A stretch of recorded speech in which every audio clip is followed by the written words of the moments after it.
كابتن، السر في تسجيل الاهداف من حيث الكم، خلي حيث الكيف، من حيث الكم كيف يمكن اللاعب ان يكون هداف؟ يعني ما شاء الله بهذه الميزه اللي تكون عليها كابتن.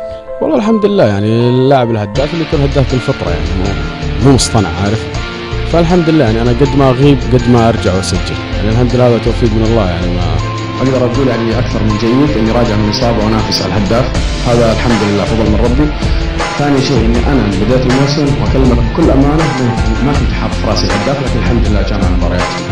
الهداف الزلزال ناصر الشمالي يسجل هدف الشباب الاول من كره ملعوبه.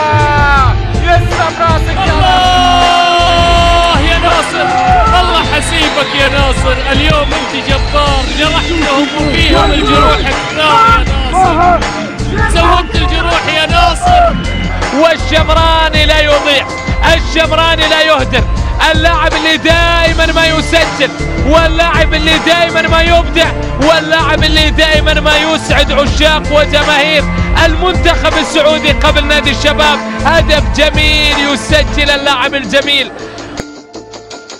شمراني يسجل. الله، توني تكلمت يا الشمراني، وهل سيصالح جماهيره؟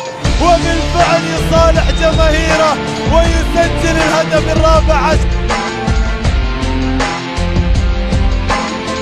وناصر الشمراني من زاوية صعبة، لكن لأن الشمراني لابد أن يسجل، لأن الهداف الكبير لابد